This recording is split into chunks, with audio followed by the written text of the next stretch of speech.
Bonsoir à tous, merci beaucoup Daniel, merci de cette invitation. Je suis très content de revenir à la FAD, ça fait 10 ans que je ne vous ai pas retrouvé.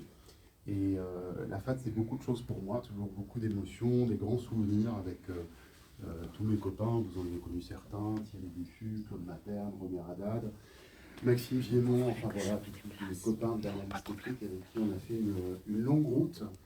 Et c'est bien toujours en fait un honneur pour moi de revenir à la FAD, parce que j'ai commencé à découvrir l'analyse technique en 93 à la FAD. Voilà. C'est le retour dans les premiers moments.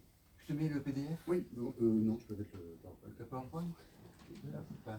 Voilà, donc la discipline de fin d'année, c'est évidemment l'exercice de prévision. Je travaille en tant que gestionnaire. Je travaille en tant que gestionnaire, non pas sur de la sélection de titres, donc je ne vais pas vous parler de titres en particulier, mais sur de l'allocation d'actifs, en utilisant des paniers d'actions, des dérivés, enfin des futurs et des options, mais aussi en utilisant des ETF. Voilà, c'est la principale chose que je fais. Donc je vais plutôt vous donner les grandes lignes autour desquelles je travaille et les outils que j'utilise, tout en essayant d'être dans le cadre de cet exercice annuel cosmétique de la prévision. Et je fais bien mienne, moi aussi, la phrase de Galvez que me disait Philippe Chalmin tout à l'heure. La prévision économique est là pour rendre honorable l'astrologie. J'ai rayé tout de suite un revue fondamentale. Heureusement, enfin, vous le savez déjà tous, mais je ne vais quasiment pas parler de macroéconomie, je ne vais parler de rien d'autre que des graphiques de prix et puis surtout des attitudes de comportement collectif qu'on retrouvera autour des cycles économiques, qui sont pour moi des comportements collectifs, et autour de la mesure du sentiment. Donc c'est une revue autour de la finance comportementale. Alors pour aller tout de suite dans l'essentiel, c'est-à-dire de commencer un petit peu par la prévision, comme ça, et dire quelque chose immédiatement à exploiter. Là, vous avez l'évolution depuis 1992 du taux américain à 10 ans. Donc ce taux américain à 10 ans est en ce moment dans la zone des 1,60, il est ici. Et la particularité de la période actuelle, c'est que nous avons eu ici une phase de stabilisation de 2010 environ jusqu'à 2019, puis une incursion sous cette phase de stabilisation. Et là, vous voyez qu'assez récemment, le taux arrive à revenir à peu près dans la zone anciennement support, plus ou moins résistance, en s'appuyant en ce moment sur un faisceau de moyenne mobile. C'est un graphique en données mensuelles, hein, donc on raisonne plutôt sur les tendances. Donc qu'est-ce que nous dit ce graphique? Ben, il nous dit que vous avez une tendance baissière qui est extrêmement régulière sur toute la période. Donc en fait, en théorie, on pourrait se dire les taux longs sont résolument baissiers. Mais en même temps, vous avez l'apparition ici de cette figure de renversement, alors qui est comparable éventuellement à celle-ci, mais qui n'est pas comparable à celle-là, donc qui est un peu singulière. Et je vous ai surtout indiqué ici un momentum, donc un rate of change sur 12 mois. Et vous voyez que le rate of change sur 12 mois, ici, il a fait quelque chose d'exceptionnel, c'est qu'il a fait un niveau qu'il n'a jamais atteint avant. Et que le niveau qu'il vient d'atteindre ici est supérieur au niveau antérieur de phase de reprise. Ce qui veut dire que dans le dernier mouvement que nous venons d'avoir sur le marché obligataire, vous avez quelque chose qui est assez solide et assez sérieux. Donc je considère, pour le moment, et tant que les prix resteront notamment au-dessus de la moyenne mobile rouge, et si possible un peu au-dessus de ces moyennes, alors pour faire simple, c'est au-dessus de 1,2% sur le taux à 10 ans, je considère que le marché obligataire tente au minimum une stabilisation et peut-être un renversement haussier. Le premier élément, on peut être en train d'assister à un renversement haussier sur les marchés obligataires. Deuxième élément, ici, le CAC 40. Alors le CAC 40, on l'a toujours pareil, 92-2021. On l'a en ce moment là au-dessus des 20 000. Alors c'est le CAC 40 avec les dividendes, hein, pour qu'on ait une vision un peu homogène par rapport aux d'autres grands indices. Donc première chose à observer, on est sur un niveau de plus historique. Donc tous ceux à chaque fois que vous entendrez des gens parler de crack, sachez que les cracks, c'est extrêmement rare qu'ils commencent sur les sommets historiques, et qu'avant que vous assistiez à un crack significatif, vous avez d'abord une phase où l'indice va chercher une zone de consolidation et va chercher à former un début de renversement. Là, il n'y a rien de tel, hein, donc absolument aucune indication négative. La seule question qu'on peut éventuellement se poser, c'est est-ce qu'on est sous forme de bulle. Alors, vous avez ici la distance avec cette petite flèche orange, vous avez la distance avec la moyenne mobile la plus longue, hein, celle qui est en rouge. Et vous voyez que cette distance, vous ne la retrouvez jamais dans cette histoire du CAC 40. Donc, on est objectivement, on pourrait dire, suracheté. Hein.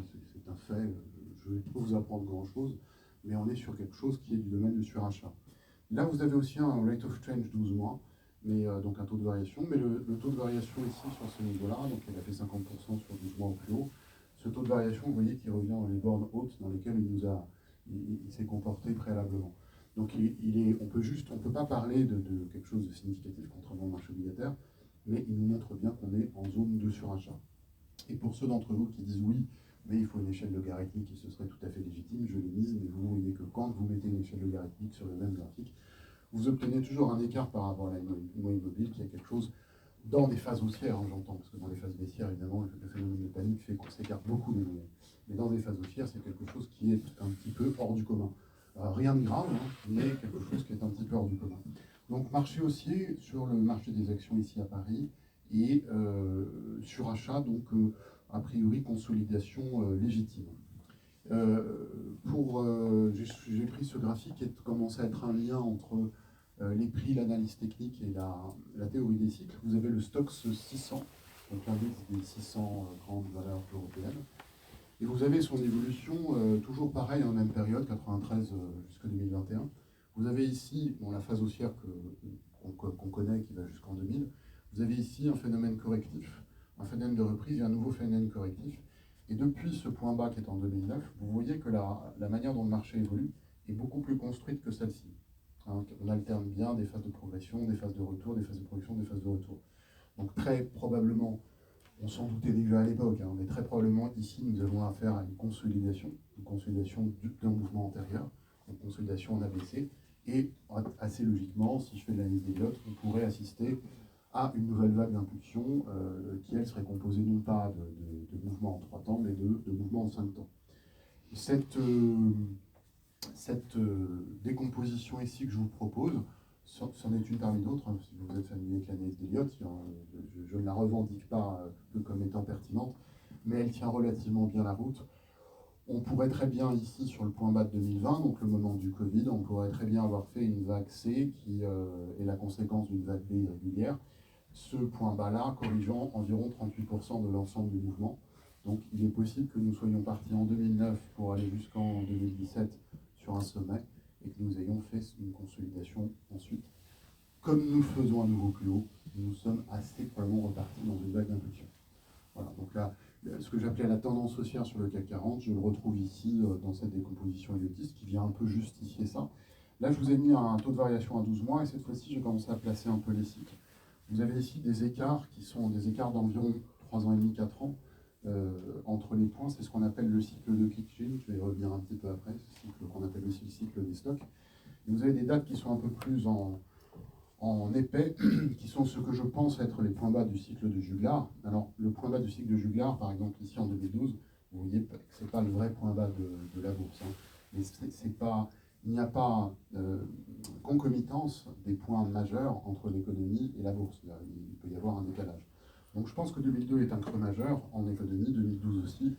Et donc si je me reprojette environ 10 ans plus tard, si le Juglar fait entre 7 et 11 ans, donc une moyenne de 10 ans, c'est pour 2022-2023 qu'on devrait avoir quelque chose qui soit là encore un peu significatif, et qui, du point de vue de la dégradation de l'économie, et qui nous permettrait, pourquoi pas, de justifier la possible consolidation qu'on pourrait avoir sur les actions avant une reprise de la hausse.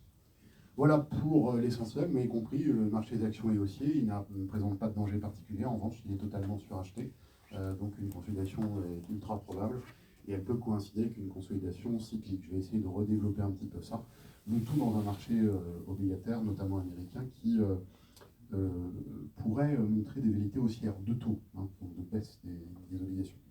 Donc, comment je travaille? Je vais essayer de vous dire un petit peu le fond de la méthode en un slide. D'abord, j'ai commencé mes études à la fin des années 80, mes études en finance, en apprenant comme tout le monde les éléments de la finance classique. Hein. Ici, vous avez l'espérance de rendement, la volatilité, le positionnement des titres, la valeur de marché, un truc très classique, Eugène Fermat, l'hypothèse d'efficience des marchés, etc. Et puis aussi avec Markowitz, qui a dit beaucoup de choses, et dont plus vous détenez d'actions dans un portefeuille, plus votre volatilité va baisser, votre return va s'améliorer. Théorie de la diversification. Ces choses-là, c'est, je dis, je l'arrête en 2005, parce qu'ils eux-mêmes, que ce soit Fama ou Markowitz, l'ont arrêté à peu près à ce moment-là. C'est quand même 40 ans de normes. Hein. Ce sont des définitions des marchés financiers, sous l'angle de la droite des marchés, sous l'angle de la diversification, qui sont purement et simplement des normes. C'est pourtant ce que j'ai appris. Et je crois, et ça me surprend toujours, que c'est toujours ce qu'on apprend aujourd'hui dans les écoles. Mais Markowitz lui-même l'a dit, hein, il a dit, alors là vous avez la situation en anglais, quand on commence à remplacer une des hypothèses de notre méthode d'analyse financière classique, hein, d'analyse économique classique, par des éléments de la réalité, alors la plupart de nos conclusions, ou les conclusions les plus essentielles, ne s'appliquent pas.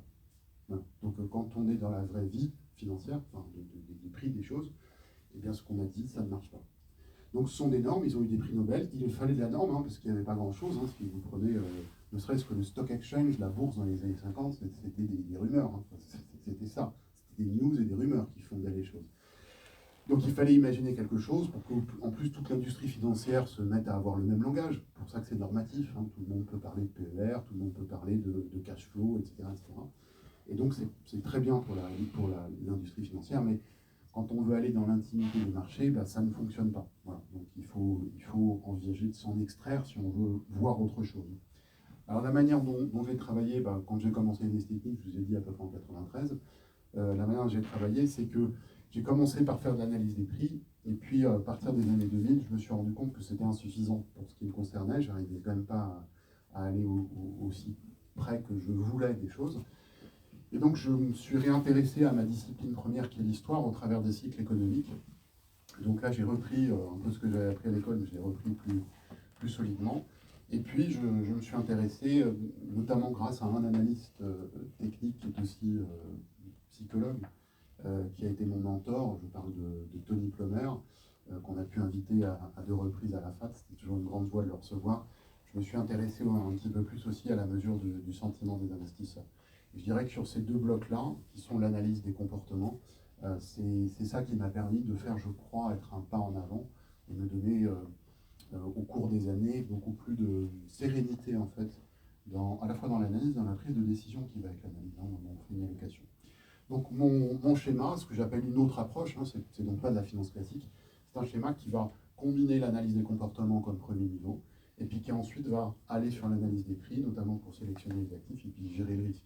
Gérer le risque, l'analyse technique, ça c'est un outil très intéressant pour la gestion du risque. Alors, je commence par les cycles. Le cycle, je vais surtout vous dire, inflation, point d'exclamation, c'est le sujet. Qu'est-ce qu'un cycle? Un cycle, c'est ce que vous voyez là. Là, vous avez le chômage aux États-Unis. Alors, ça s'arrête en 2017, mais peu importe la temporalité du graphique.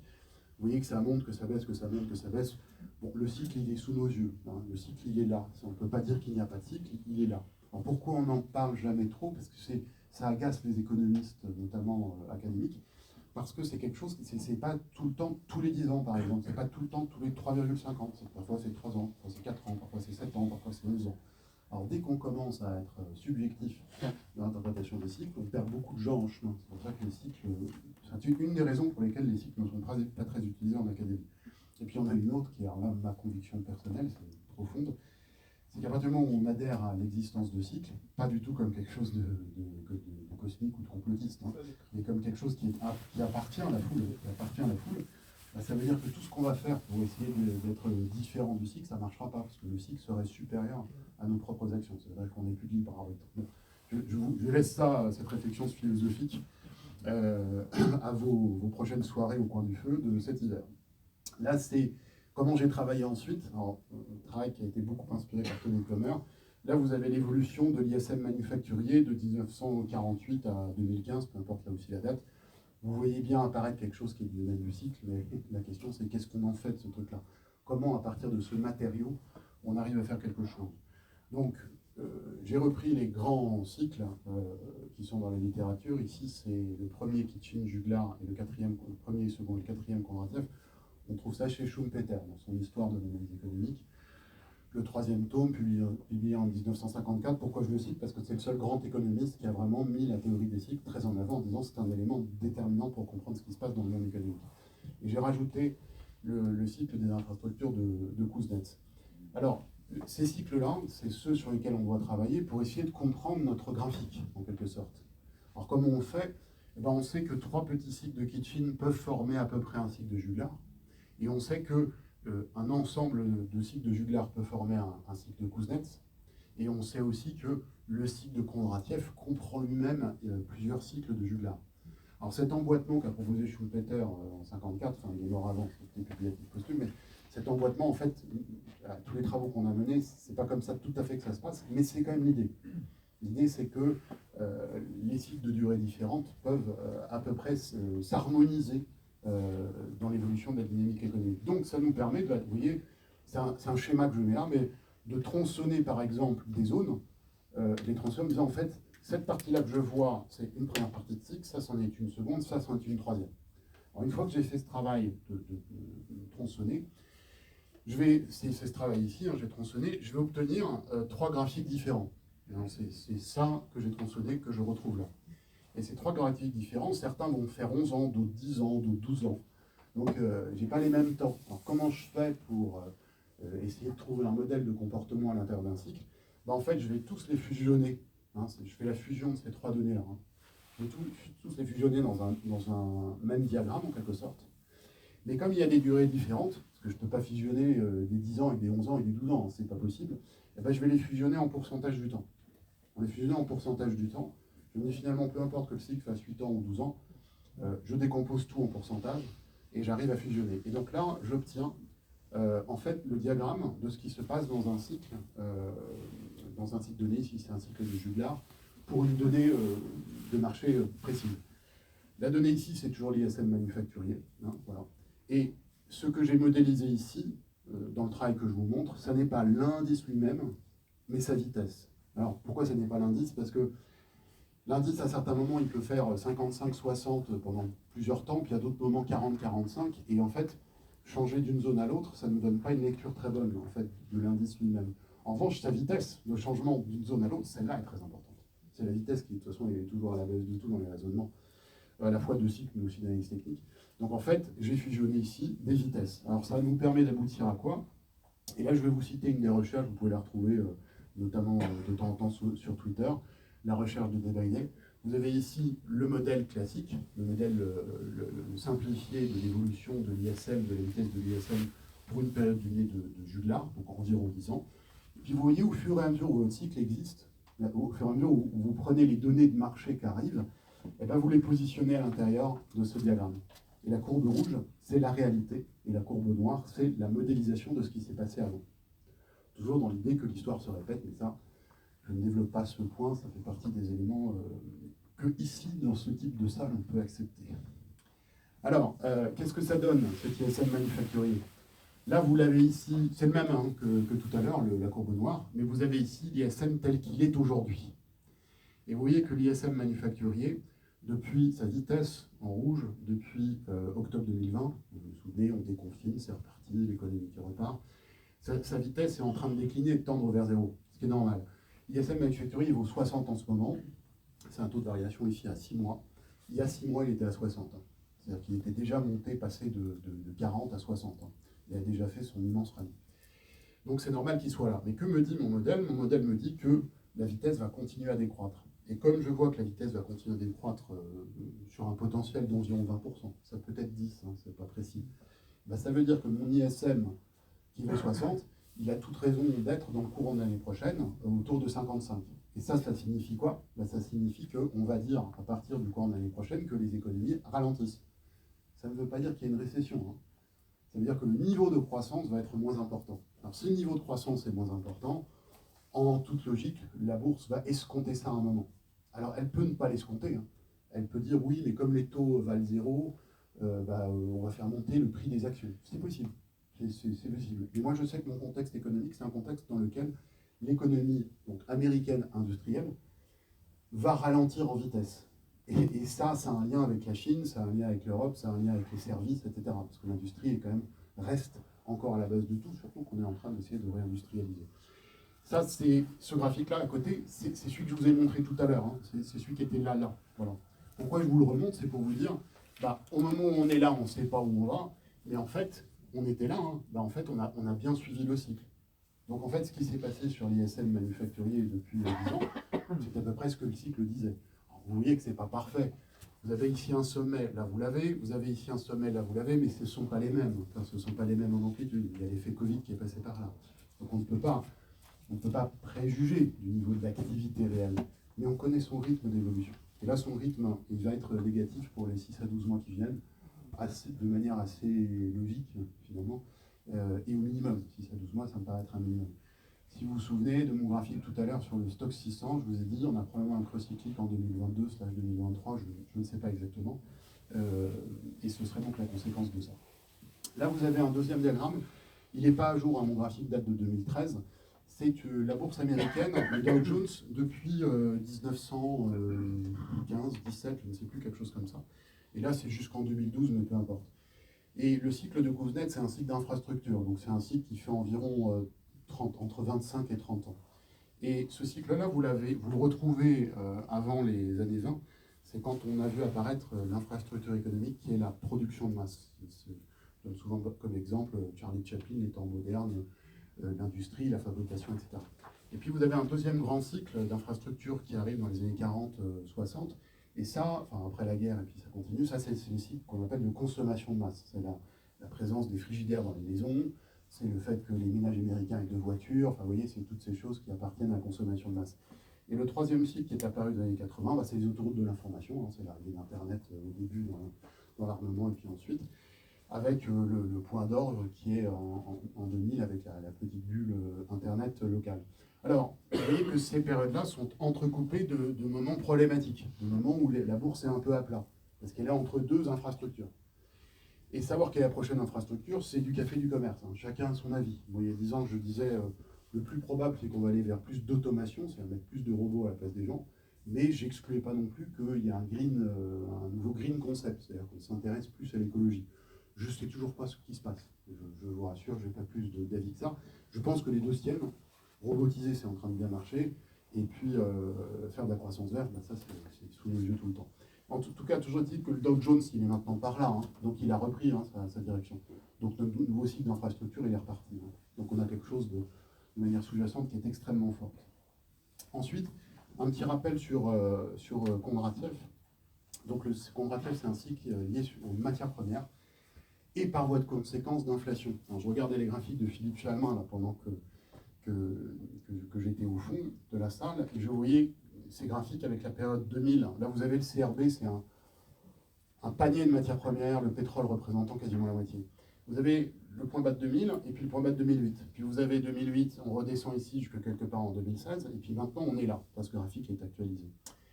Vous avez donc une première phase de hausse et une phase de baisse. Eh bien, c'est typiquement ce qui se passe dans la partie ascendante de Kondratiev, qui dure 27 ans. C'est que vous avez 3 temps d'environ 9 ans, 9 années de hausse, 9 années de consolidation et 9 années de hausse. Et tous les graphiques que vous avez vus quasiment de Philippe Chalmin, ils étaient tous ici. Et si vous avez vu les graphiques, ils montaient tous de 2000 à 2008, quasiment tous. Donc c'était assez spectaculaire. Alors quelle est la particularité en ce moment de ce graphique? C'est que là, on est un peu monté. Pour certaines matières premières, vous avez vu toujours pareil chez Philippe Chalmin, on est déjà là. Pas toutes, mais certaines. Pour ce panier, on est là. Mais en fait, on est à peine au milieu du cycle, de la partie haussière du cycle. Donc ce que je veux dire, c'est que les matières premières, elles n'ont pas fini de monter. Et comme le sommet est attendu quelque part autour de 2025-26, le sommet du cycle de Kondratiev, ça veut dire que ce qu'on a vu là, même si c'est impressionnant, c'est malheureusement peut-être que, je ne vais pas dire la portion congrue, mais c'est peut-être que, je ne sais pas, 15-20% du mouvement, en amplitude. En tout cas, je ne peux pas l'exclure. Donc, ce qui est devant nous, alors c'est pas pour l'année prochaine, je vous dis tout de suite, ça ne peut pas se faire pour l'année prochaine, typiquement, ça n'est pas possible. Mais ce qu'on a devant nous, si vous raisonnez à 5 ans, voilà. Donc, moi, je sais ça. Par exemple, ce que j'ai fait depuis un moment, c'est d'avoir des panneaux solaires sur mon carport chez moi, parce que j'aimerais bien avoir de l'électricité qui me coûte le prix du soleil. Je vous dis ça, c'est pas un conseil de trading, vous comprenez que c'est de l'allocation de moyen terme. Alors, si je reprends la recherche de Debaillet, Vous avez ici, toujours en noir, la modélisation, mais cette fois-ci des prix à la consommation aux États-Unis. On est sur le site PIAL, prix à la consommation aux États-Unis. Et vous voyez la courbe rouge qui est en train de monter. Et vous voyez ce gros paquet ici qui arrive en 2026, cette grande barre, bah, c'est l'expression des cycles, des hauts cycles de Kondratiev antérieurs. Donc les années 70, puisque Philippe les a cités tout à l'heure, hein, Philippe Chalmin, les années 70 pour le pétrole, juste un peu avant les années 20, on connaît l'inflation en Europe, la guerre, l'Allemagne, etc., etc., tout le monde sait. On peut remonter à 1870 en Europe avec la guerre, mais aussi avec la guerre de sécession aux États-Unis, 1866, avec l'inflation qui monte jusqu'en 70. Et en fait, on peut revenir aux guerres napoléoniennes hein, de 1815, où là aussi, conséquence des révolutions antérieures, mais là aussi, pic d'inflation. C'est pas moi qui le dis, hein, ça a été trouvé par Kondratiev de manière pas intuitive, mais extrêmement scientifique, et les travaux ont été repris notamment par des chercheurs américains. Donc, ça, c'est ce qui est devant nous, et vous voyez la petite partie rouge, là, elle commence à accélérer. On commence à voir dans les prix quelque chose de significatif. Et ce qui nous attend, c'est beaucoup plus. Si on raisonne à 5 ans, c'est vraiment beaucoup, beaucoup plus. Je vous ai juste mis le graphique, le même graphique, mais un an avant, pour vous montrer que on ne connaît pas les moments des choses. Là, vous voyez la petite partie rouge qui monte, vous la voyez, hein, là, elle est claire. Eh bien, il y a un an, elle n'y était pas. Voilà. Donc, elle est apparue là, elle est apparue au cours des 12 derniers mois. Donc, au cours des 12 derniers mois, on commence à voir de manière prégnante la situation d'inflation. Je passe très très vite là-dessus, mais j'essaie de vous en dire un mot, une minute quand même. Il y a un site qui a été découvert par deux chercheurs américains à deux endroits séparément, en 87 et en 88, Modelski et voilà, je perds et Goldstein. Voilà, Modelski et Goldstein. C'est un cycle de 120 ans, un cycle géopolitique, attention, c'est autre chose, qui dit que le monde a besoin d'un leader, de manière à organiser le monde autour de lui. En général, il a des avantages.